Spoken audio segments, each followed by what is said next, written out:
എന്നെ കൊന്നിട്ട് എന്ത് കിട്ടാനാ നിനക്ക്? നിനക്ക് ഇത്ര പേടിയുണ്ട്, നീ എന്തിനാ മാന്യന്മാർക്ക് കേസ് കൊടുത്തത്? എനിക്കൊരു കുട്ടിയുള്ളതാ. എന്നെ കൊന്ന സാറ് ജയിലിൽ കൊണ്ടി വരില്ലേ? നിന്നെ കൊന്നായി എനിക്ക് 10 ലക്ഷം രൂപ കിട്ടും.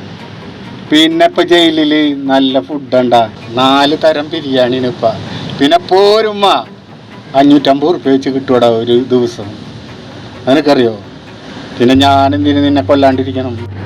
എന്റെ കുടുംബത്തെ ഓർത്തെങ്കിലും വെറുതെ വിടണം സാറേ. വയസ്സായ ഒരു അച്ഛനും അമ്മയുണ്ട്, ഒരു കൊച്ചുണ്ട്.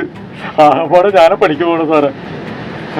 സാറ് പുണ്യം കിട്ടും സാറേ എന്നെ വെറുതെ വിട്ടു. എന്റെ കുടുംബം രക്ഷപ്പെടാൻ ഞാനിത് ചെയ്യണത്. എനിക്കൊരു പുണ്യം വേണ്ട.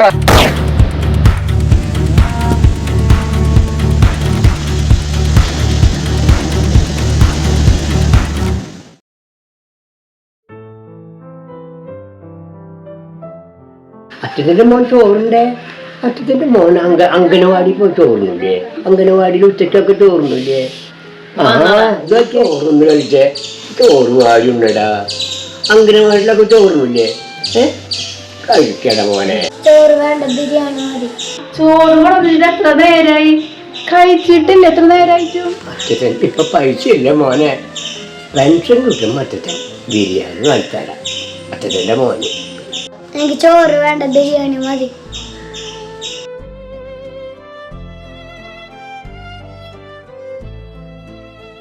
അച്ഛാ, ബിരിയാണി കിട്ടിയിരുന്നതല്ലേ, ഇപ്പൊ അതും കിട്ടണില്ലല്ല. എനിക്കൊരു 1000 രൂപ പെൻഷൻ കിട്ടിയിരുന്നപ്പോ ഞാൻ പിള്ളേർക്ക് ബിരിയാണി മേടിച്ചു കൊടുത്തിരുന്നതാണ്. ഇപ്പൊ 1000 രൂപ കിട്ടാനും ഇല്ല. ഇപ്പൊ എന്താണ് അംഗനവാടിയിൽ ബിരിയാണി കിട്ടിയത്? അതച്ചാ, മന്ത്രിയുടെ കൂട്ടായിട്ട് ടീച്ചർക്ക് കൈയോണ്ട് വയ്യാന്ന് കാരണം ബിരിയാണി വേണ്ടാന്ന്. പെൻഷൻ കിട്ടും. അച്ഛൻ ബിരിയാണി വാങ്ങിത്തരാം. അച്ഛൻ്റെ മോന്.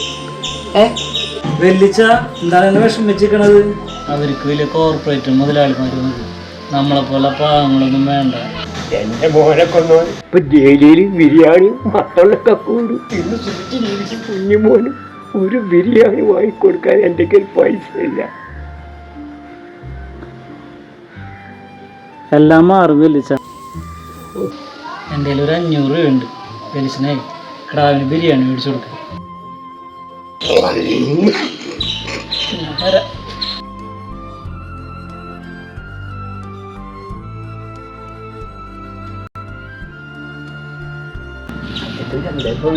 ബിരിയാണി വാങ്ങിക്കൊണ്ട് വരാം മോനെ. ഒന്ന് ചേർത്തേ ഒന്ന് മോനെ.